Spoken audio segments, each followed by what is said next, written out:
Bonjour à toi.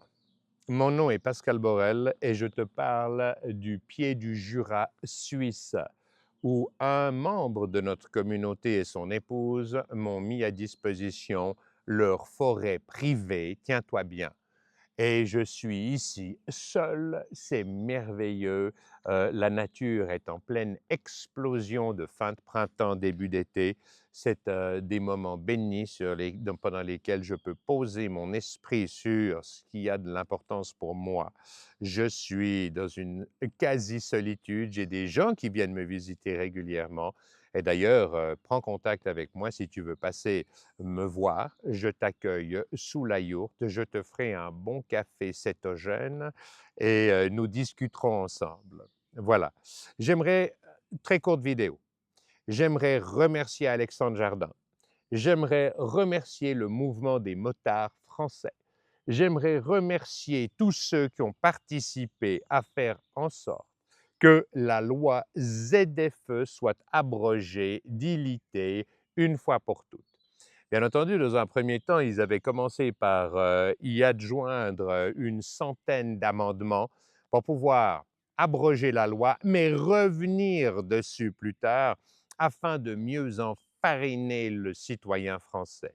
Je remercie le mouvement d'Alexandre Jardin qui a réussi, alors qu'ils étaient certainement moins de 5%, même moins de 3% de la population française, à mettre suffisamment de pression sur l'organe gouvernemental pour qu'ils comprennent, tout comme à l'époque des Gilets jaunes, qu'ils prenaient un risque existentiel quant à maintenir une loi comme celle-là.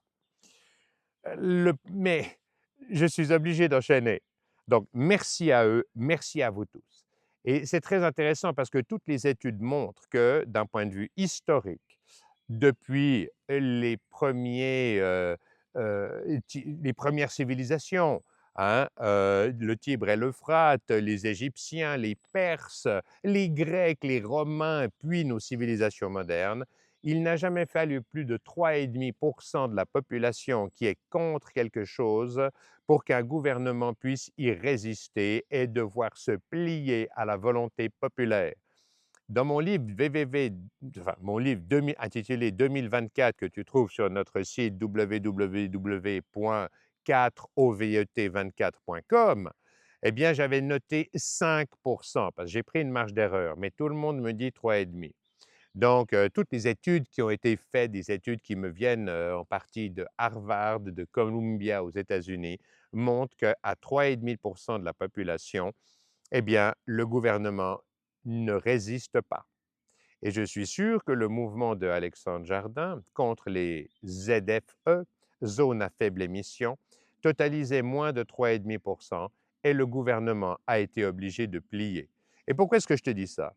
Parce que je milite moi-même pour la réécriture des constitutions et des cadres légaux, leur simplification pour faire en sorte que nul n'est censé ignorer la loi, redevienne non pas un petit proverbe dont on s'amuse, mais un concept juridique réel.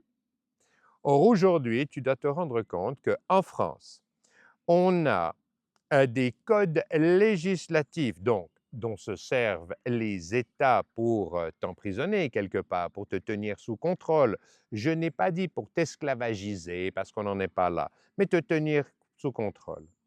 Ces codes législatifs totalisent 46 millions de mots, soit à la moyenne de 425 mots par page A4 en moyenne, 110 000 pages de texte que tu es censé connaître dans le cadre du concept législatif "Nul n'est censé ignorer la loi".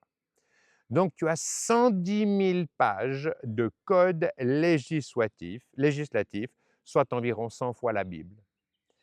Euh, c'est pour ne serait-ce que le lire, sans même le comprendre, ou en retenir ne serait-ce que 10%, c'est une année de lecture non-stop, à, à raison de 8 heures par jour. Et en plus, évidemment, il le change tout le temps, pour justifier de l'utilité des technocrates qui te mettent tout ça en place. Il y a quelques années, quand j'ai écrit le livre 2024, j'avais fait l'étude pour la Suisse. On était à plus de 13 000 pages de constitution, code des obligations, cadre légal, enfin cadre légal en général, mais code des obligations, code pénal, code de procédure, etc., etc. On était à 13 000 pages et je reçois les chiffres grâce en partie à Alexandre Jardin. On est à 110 000 pages en France. Et si tu crois, tu sais, ne retiens qu'une chose. L'excès de loi est la plus grande des injustices parce qu'elle te coupe de ton environnement. Tu seras puni si tu ne les respectes pas, mais tu n'as aucune chance de les comprendre ou de t'en imprégner. Et si tu lis mon livre intitulé 2024, je te dis bien qu'une constitution doit faire 12 pages maximum et qu'un code d'articles de loi fait 240 pages au maximum.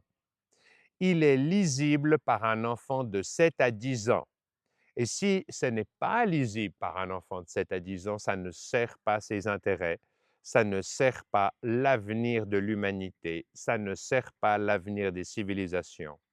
Je t'ai résumé tout ça, je t'ai réécrit les bases d'une constitution, chapitre 11, sur tous les points importants qui déterminent la qualité de vie des êtres humains. Tu dois le lire, tu dois le lire. Donc voilà, je ne vais pas aller plus loin, mais dis-toi bien qu'en France, tu te fais manger à raison de 110 000 pages d'articles de loi, de codes légaux et autres, et ils sont designés pour t'empêcher d'avoir une vie accomplie. C'est une telle injustice et nous devrons nous retrouver autour des marches constitutionnelles telles que j'ai organisé la première entre Genève et Vevey vendredi prochain, la deuxième entre Sion et Vevey sur 4 jours.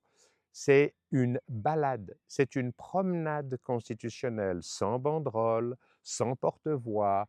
Je mets toujours des chaussures minimalistes pour empêcher toute action violente qui nécessite de porter des chaussures de type militaire et nous reconnaîtrons immédiatement les personnes qui sont envoyées par les États pour déclencher les actes violents tels qu'on les a vus sous les Gilets jaunes, afin de justifier de l'utilisation de la violence légale de l'État.